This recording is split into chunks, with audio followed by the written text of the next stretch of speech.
Welcome to another marvelous episode of College Football Showdown. I am the governor of college football, and with me, as always, is my co-pilot, Jalen Wilson. And with us again is also the waviest that ever do it, my guy, CFB Moon. Day 3 ACC Media Days. We saw a plethora of teams today. This morning, though, the team that probably has one of the better constructed rosters in the ACC, Mario Cristobal's Miami Hurricanes. We heard from them first, and I think everybody kind of has that belief that when the Miami Hurricanes are who they need to be, when the U is the U, college football is much better. Jalen, talk to me about, one, some of the conversations you had with the coaches and players today, and then two, tell me how you feeling overall about this team this upcoming year. Well, you know how I feel about this team, 75 KT. But the conversation with like Cam Ward, I know he spoke about, because I asked him about how, like, what is the advice he would give to FCS players and other high school players that aren't getting really highly recruited out of high school. And I know he talked about, like, you know, FCS is not a walk-on level. Like, like talent really come out of there. NFL draft prospects really come out of there. And I was just like, yeah, like I loved his answer. I know you wasn't too happy with the way Cristobal reacted to your question. I feel like that was a good question. He just, that's a good question. Yeah. It's truly one of those things where, you know, you ask somebody a question and maybe the question was long-winded, so maybe he didn't understand it. But, you know, essentially all I was asking was like, hey, you've done a great job of eliminating excuses while you were down in Coral Gables, but eliminating excuses come as a caveat, because the other part of it is you run out of excuses. Yeah. You have the roster, you have the players, now you got the pressure to perform. That's all I was asking him. And he essentially answered the question, so I don't know. It is what it is, but Moons. Ken Moore also asked, you know, because I asked him about withdrawing from the NFL draft and coming back to Miami, but, you know, basically like Miami is what's the word I'm looking for? It is like, it was a good spot for him because they preach about the offensive line being better. As he's been sacked, what, almost 40 times? 80 times in the last 2 seasons. You know, he preached about Miami culture and how Cristobal was able to pull him out of the draft, not pull him out of the draft, but like what attracted him about Miami and Cristobal and why he went to Miami over the NFL. And he spoke about how he felt like he didn't do enough at the FBS level. He was like, he did enough at the FCS level. In high school, he did good, but he was like, he don't feel like he accomplished what he could have so far at the FBS level. And I really love that answer, because I'm like, yeah, so I wonder what he hopes to accomplish. Maybe Heisman, maybe Walter Camp, you know, maybe ACC Offensive Player of the Year. Who knows? But I really feel like he's in a good, in a better situation in Miami than he was before. I think that's a great answer. Moon, I want to come to you. Also, I want to say this about Cam Ward before we come to Moon. He was the first player that I've seen in my couple years here at ACC Media Days. Parents was with them. I thought that was something that is fantastic, to bring your parents to events like these. Have us, you know, shoulders you can lean on, and two, they kind of get to enjoy this process with you. I think that's an amazing thing. I'm going to turn now to Moon. Moon, you had a chance to talk to Francisco Maagua, stud linebacker from Miami. Talk to me about what you guys talked about, and also talk about what you talked about, because you talked to everybody in the breakout room. Talk to me about that as well. Cisco the Savage, that's what I call him. But he talked about the Polynesian and Samoan roots and backgrounds, and how close knit their family and atmosphere is at Miami, and how that matches with him and his identity. We also talked about EA Sports College Football 25, and he said, you know, his speed was, you know, too low, and we talked about, you know, the highs and lows of that. But really, it was just lighthearted, and I could tell that not only does he have a good head on his shoulders, but he really is confident and belief in himself, and he believes in his coaching staff too. I think the person that stuck out to me the most talking to them was Cam Ward, simply just because what he did today was, I don't know, like mind-boggling, because he brought his fam. Like, his mom and his dad showed up like this was an actual college football game, and they was getting asked questions. The media was coming up to them. Like, when he talks about the support system and his family, when Jayla asked him earlier, like, it just, you got a chance to see it, and it made me have a different perception of Cam, that like he really is supportive, but he has support of his family. Mario Cristobal talked about how much he believes in him, And when you really start looking at it like that, it's like, dang, is Cam Ward the missing piece from Miami to actually be serious? Because you can give the tidbit now. Because in Miami, how many times has Miami won 10 games in a season in the last, what? In the last 20 years, Miami has won more than 10 games once. They've only done that once in the ACC, but think about it when they were in the Big East. Yeah. It was every year. So if not now, Miami, then when? Literally when, if not now. And you had this guy go from Incarnate Word to Washington State to could have went to the NFL draft. Jalen did excellently talking about how, like, yo, what made you come back? And ultimately, he said he had more meat on the bone, is more on his plate. And I think that drive, I don't know, man. Jalen has this, I'll let him say it, but he has a prediction about Miami that after today, it's like, dang, it's hard to bet against Cam Ward. And even if you don't like Cristobal, it's kind of hard to bet against Cam Ward. So, since we're here, we might as well talk about it. Moon, what are your projections for this team this year? If I know a lot of times we try to wait till fall camp, see, what information we can find out during fall camp. But do you got a prediction for this team this year, or at least an overview or an outlook for the Hurricanes this upcoming season? I feel like EA Sports College Football 25 did them a disservice by making their defense only at 82 overall. But every time I play with Miami, I always average 6 picks. So, like, something got to give. I heard a story and a tidbit today from a videographer from Miami, and they told me that Ruben Bain Jr. is the last person in, and he'll go for 3-hour practices and is, like, the only person in the workout doing workouts and stuff. Like, so he really has that dog. But to answer your question, KT, I say they win 9. That's my total. I'll say they go 9. I feel like 9 is the measuring stick. Appreciate that, CFB Moon. I'm going to come back over to Jalen. Jalen, talk to me about your projections for this team. We know your projections, but I want you to look into that camera and tell the audience your projections. So I'm Jalen Wilson. I'm a hater. Miami going 7-5 this year, So, interesting piece. I am certainly rooting for the Hurricanes this year. Cam Ward is, every year I feel like, the more we go to these events, there's always players who win me over. Not saying that he hadn't won me over before, because he did his thing at Washington. I mean, to continuously get hit the way he got hit last year in the Pac-12 and still getting up without the weapons, like you were saying, you just got to respect it. So seeing him there today, the type of man he is, I respect him, and I only wish that organization the best. Up next, Jeff Brom, Louisville Cardinals at the podium. That is kind of a team I don't have a good measure on. It really is. They had a hot year last year, kind of came out of nowhere, ended up playing in the ACC championship. Definitely left a sour taste in our mouth from the bowl game where Miller Moss, I got it right this time, Jalen, absolutely destroyed them. This time I'm going to come to Moon first. Moon, talk to me about some of the things that you've heard from Louisville, whether it was in the auditorium or the breakout, and give me some of your expectations for the Cardinals this upcoming season. Intel that I heard today revolves around Ashton. ACC Defensive Player of the Year this year, by the way. That's what I was going to say.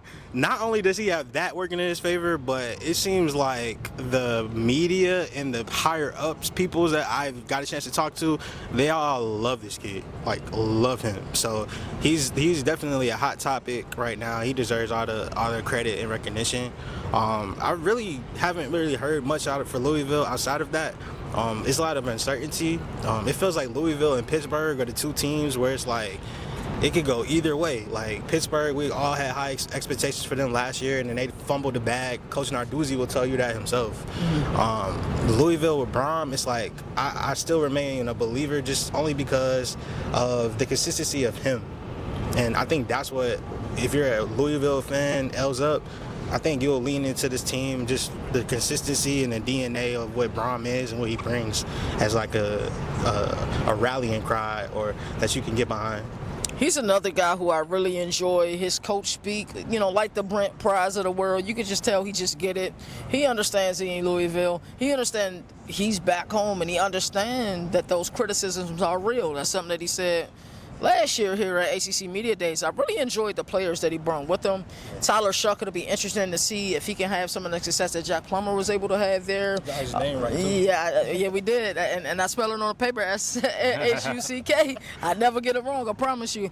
Also, he brought Ashton Gillette. As I said, I put my vote in. He will be Defensive Player of the Year for my money. And if Little Dirk had a doppelganger that played college football, it would certainly be cornerback Quincy Riley, who had 3 interceptions last season. I gotta look at him then. Yeah. I feel like he's a doppelganger. I was able to talk to him today, and he was talking to me about how, like, the expectation is, you know, he balled out last year. People want him to be more of a vocal presence in the locker room.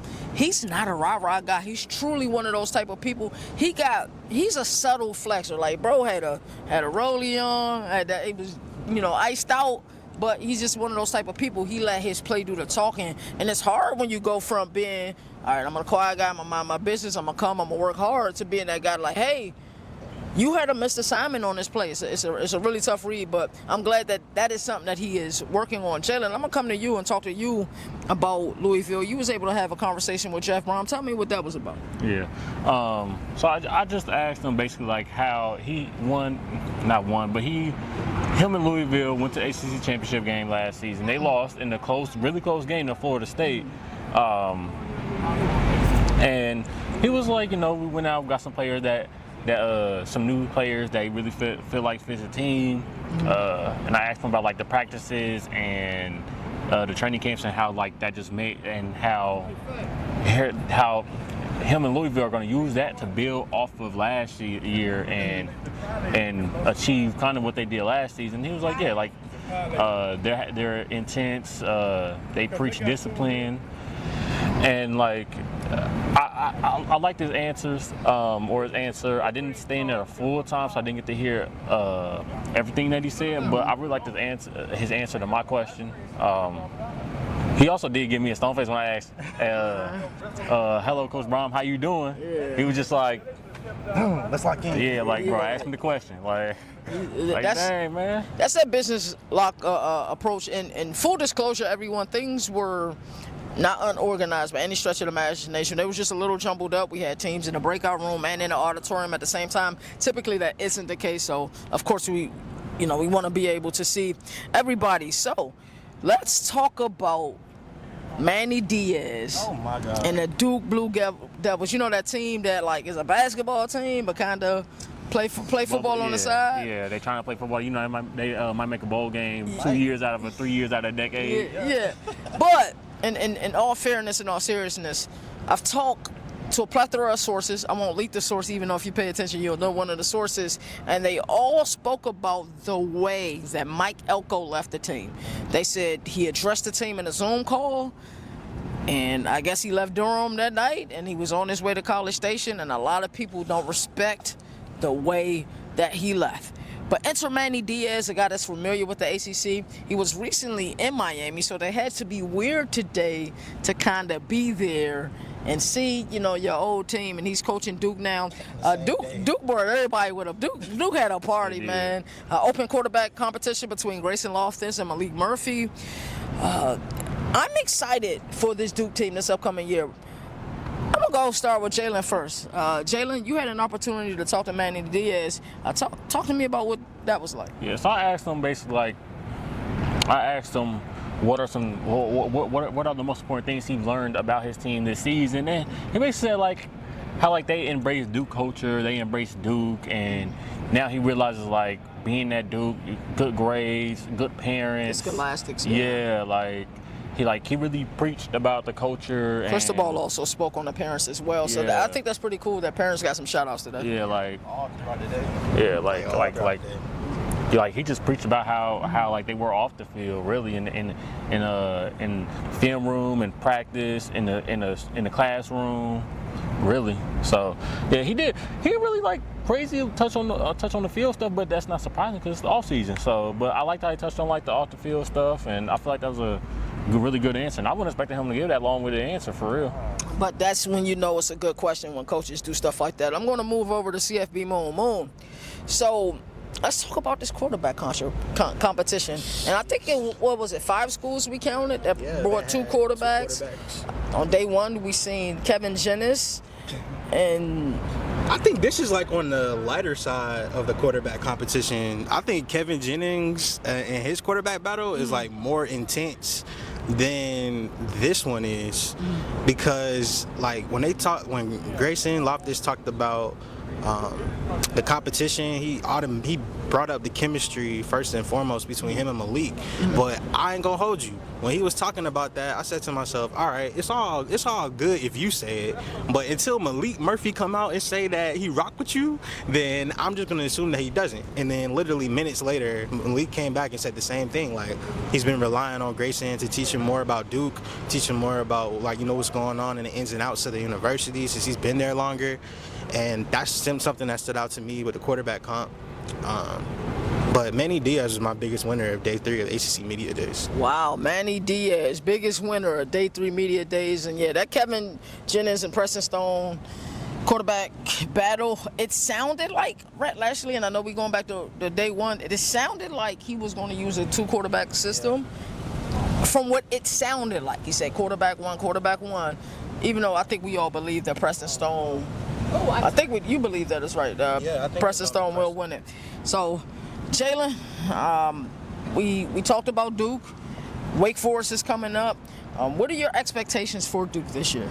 Realistic expectations. For number thing, we looked at their schedule, and we were like, it's tough. Or like, they might see 6 wins, might see 7 wins, but it's going to be tough. I expect them to be a competitive team. I expect them to at least try to compete for a bowl game and to be in close contention. Like, I wouldn't be surprised if they lose 1 or 2 games by like a touchdown, field goal. But it's like, man, if they really just had this snap, this play, go the right way, we're talking about this team completely different in Manny Diaz's first year. Moon, I asked the same question to you. Realistic expectations. Improvement on defense. Manny Diaz is a defensive coach. One of the tidbits I got spoken today during the press conferences is the fact that Malik Murphy and Grayson both hate the fact that that Manny Diaz is the defensive coordinator, like, at heart, because he constantly challenges them at practice. Malik said it's like he's trying to have a hit on him. So that's only going to improve and only going to make them better. So I expect them to take leaps and bounds, but obviously I think today was more about securing the future more than it is about this upcoming season. He basically put it to us like this: Manny Diaz, y'all might think that we're on the outside looking in for college football expansion and the ACC's demise and all this stuff, but we're actually in a great standing because we have one thing that's working in our favor: academics. Virginia and Duke possibly might be in a better situation than we might think because of academics. He said a special thing, that it takes a special type of player to even make it through the process to even get into Duke because of the homework. You have to be a different type of wired in your mind. So he's already dealing with that. So that's another reason why I said Manny Diaz is more than just giving a prediction for this team. I just think that they're going to be better, just because I think they'll play for Manny Diaz in a way that you didn't see them play for Mike Elko. Yeah, that's a great take. Out of all the days I've been here, honestly, Manny Diaz and Cam Ward might have impressed me the most. Yeah. Wow. Like, I loved Coach Pry. He was nice. Narduzzi was nice. I'm like, Manny Diaz really impressed me, especially with the answer. Like, it ain't just because I asked the question, is the answer like, no, like I feel like how he spoke about the culture and like and about like getting into Duke and like what he wants from his players. Like, I really love that answer and his other answers to questions. And on top of that, Cam Ward's answer to my question and both of them, both of them, like how he's like, man, I feel like I left more meat on the bone. Like, your face when he said that was everything. The governors, he was just like, dang. Yeah, I'm like, man, like, that's good to hear, because it's like he sees like, man, I want more out of this. Like, yeah, I could have went to the NFL, I could have went first round, but like I can do that in this upcoming season. And well, after this upcoming season, I can go back and maybe win the Heisman, win a Walter Camp Award, win a, I believe, is it Maxwell Award? Is that a quarterback award? So yeah, I was like, Cam Ward, Manny Diaz might have impressed me the most throughout all these 3 days. Let's ask that same question to you. Who's impressed you the most out of these 3 days? Rhett Lashley. Oh, yes. SMU. Yes. Because I really had limited information about him, but I just love how he just talked. He was just a straight shooter. Manny Diaz. anytime Virginia Tech comes to ACC Kickoff, they always win, in my opinion, because Lane Stadium is going to be talked about at some capacity. But yeah, what Jalen said, like, I think, honestly, day 3 might be sneaky as far as probably one of the best days just because of the tidbits that we were able to get. And yeah, Cam Moore and Manny, they knocked it out of the park today. And I would say those are my biggest winners as far as players. I think Malik Murphy got a lot of love today. Just simply, you know, the way he addressed the media. He didn't run away from the quarterback competition at all. And to be honest, he's just 6'5", 250. Like, man is a beast. So even him hearing the pain in his voice when he had to make the decision to leave Texas, you could tell that he just wanted to be in an atmosphere where people believe in him, and I think Duke is going to be the place. So those are some of my biggest winners.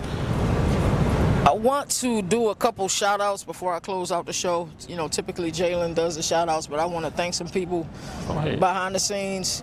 I want to thank Director Mike, everything he's been able to do behind the scenes.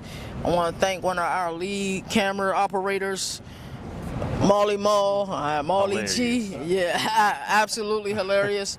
I want to shout out Thomas Castellanos. I want to shout out, I'm trying not to forget anybody. I also want to shout out Jasheen Davis. Yes. From Wake Forest. He actually, my man Maul called him out first thing this morning, said, yeah, we need to play the game. That man went and found Maul and said he ready. And then Maul handled his business and then I'm dirty with Georgia Tech. So it was a good game between Georgia Tech and Wake Forest. Shout out to all of the people we've been networking with. Shout out to Nino, who's been working behind the scenes. Shout out to my guy, Brad. Brad's been killing on the IG. I anticipate we hit 1,000 followers on Instagram this week, which is incredible. So I just want to shout out, and most importantly, man, last but not least, shout out to my guy, man, Moon. Shout out to my guy, Jalen. As I always like to say, there are no more victories in the sport that survive in advance. That's why college football has the greatest regular season. And until next time, hey, Jalen. Nah, we can't even play this on YouTube. Where's my theme music?